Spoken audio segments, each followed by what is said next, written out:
क्या आप एक्सीडेंटली अपना अस्थमा वर्सन कर रहे हैं? यानी कि आप अपना दवा टाइम से ले रहे हैं, आप अपना रूटीन फ़ॉलो कर रहे हैं, आप मास्क पहन रहे हैं, अपना ट्रिगर भी अवॉइड कर रहे हैं, लेकिन उसके बावजूद भी आपके जो अस्थमा के सिम्पटम्स हैं वो कंट्रोल नहीं हैं। अगर ऐसा है, तो इस वीडियो के थ्रू मैं आप लोगों से कुछ ऐसे पॉइंट्स डिस्कस करूँगी, जो कि हो सकता है आप अपने रूटीन में ये गलतियाँ कर रहे हों और जिनकी वजह से आपका जो अस्थमा है वो ट्रिगर हो रहा हो। नमस्कार दोस्तों, मैं डॉक्टर प्रियंका सिंह स्वागत करती हूँ आप सभी का। और अब हम जो है डिस्कस करेंगे, उनमें जो सबसे पहला पॉइंट है वो ये है कि हो सकता है आप अपने घर में हफ्ते में कम से कम 2 बार डीप क्लीनिंग नहीं कर रहे हैं। इस कंडीशन में ये होता है कि जो स्पेशली बहुत ज़्यादा पॉपुलेटेड एरियाज़ हैं, पॉल्यूटेड एरियाज़ हैं, उनमें धूल, मिट्टी, डस्ट बहुत ज़्यादा उड़ता है और अगर आप अपने घर की हफ्ते में 2 बार सफाई नहीं करते, तो वहाँ पे ये जो धूल मिट्टी के कण हैं, ये आपके घर के अंदर कहीं न कहीं कोने में, टेबल्स पे या फिर आपके किचन के कॉर्नर्स में एक्यूमुलेट हो सकते हैं और एक ट्रिगर का काम कर सकते हैं।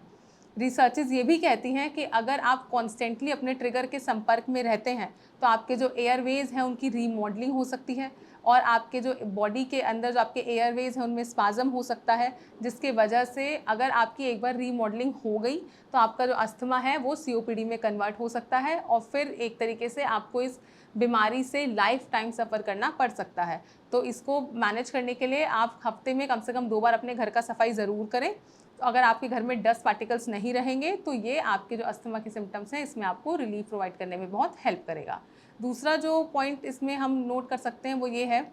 कि ये भी हो सकती है एक पॉसिबिलिटी कि आप अपने घर में जिस डिटर्जेंट का इस्तेमाल कर रहे हैं, अपने घर में सफाई के लिए, पोछा लगाने के लिए आप जिस भी डिटर्जेंट को यूज़ कर रहे हैं, उसके अंदर बहुत ज़्यादा भारी मात्रा में ब्लीच या फिर अमोनिया जो है उसका इस्तेमाल किया गया है। ये जो ब्लीच है, जो अमोनिया है, ये बहुत ही ज़्यादा फाउल स्मेलिंग ऐसे कंपोनेंट्स होते हैं जिनके अंदर जो स्मेल है वो बहुत ज़्यादा होता है और ये आपके लिए एक तरीके से इंडोर ट्रिगर का काम कर सकता है। तो अपने घर में इस तरह के डिटर्जेंट, इस तरह का प्रोडक्ट्स ना इस्तेमाल करें जिनमें अमोनियम जो है वो बहुत ज़्यादा मात्रा में यूज़ किया गया हो। थर्ड जो है गलती जो कि पेशेंट्स मैक्सिमम करते हैं, वो ये है कि इवन दो वो बाहर घर से निकलते समय मास्क का इस्तेमाल कर रहे हैं, लेकिन वो कार ड्राइव करते समय या फिर कार में बैठते समय अपने जो गाड़ी के जो डोर्स हैं, जो विंडोज़ हैं, उनको नीचे की तरफ करके रखते हैं, उनको खोल के रखते हैं। तो अगर आपके कार के जो डोर्स हैं, ड्राइविंग के दौरान अगर वो खुले रहेंगे, तो जो बाहर जो एनवायरनमेंट में पॉलन जितना भी प्रेज़ेंट है, वो आपके लिए एक ट्रिगर का काम कर सकता है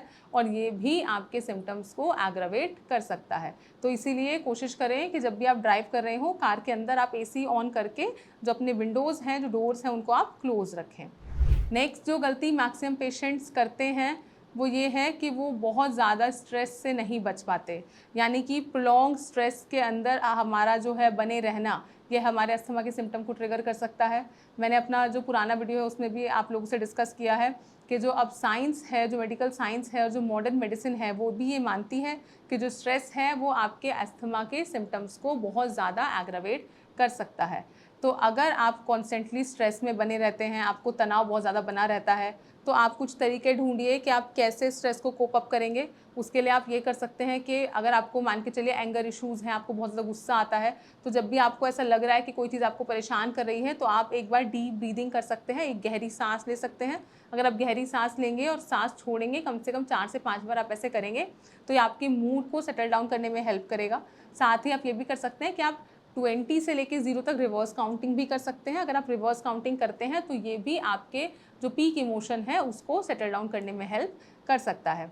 नेक्स्ट जो गलती हम नोट करते हैं, जो मैक्सिमम पेशेंट्स करते हैं, वो ये है कि कुछ जो पेशेंट्स हैं, वो इंडोर जिम करते हैं, यानी कि वो जिम का रेगुलर इस्तेमाल करते हैं और जो मैक्सिमम हम जिम देखते हैं, उनके अंदर जो एसी है, वो बहुत ज़्यादा लो टेम्परेचर पे चल रहा होता है। तो एक ऐसे एनवायरनमेंट के अंदर जिम करना, वर्कआउट करना, जहाँ पे टेम्परेचर बहुत ही ठंडा है, तो यहाँ पे जो आपका एयरवेज़ है, उनमें कॉन्स्टेंटली बहुत ही ड्राई और कोल्ड विंड जो है, वो बार-बार एंटर करेगी। तो ये आपके अस्थमा के सिम्पटम्स के लिए बहुत ज़्यादा हानिकारक हो सकता है या आपके सिम्पटम्स को बहुत ज़्यादा वर्सन अप कर सकता है। तो इसीलिए आप कोशिश करें कि आप इंडोर वर्कआउट्स ना करें, आप जो वर्कआउट करें वो बाहर करें, खुले में करें। लेकिन साथ ही साथ ये भी ध्यान रखें कि अगर आपको इंडोर वर्कआउट करना ही है, तो जो एसी का टेम्परेचर है वो बहुत ज़्यादा डाउन ना हो, एटलीस्ट 25 डिग्री से ऊपर की तरफ हो। साथ ही आप ये भी कर सकते हैं कि आप एक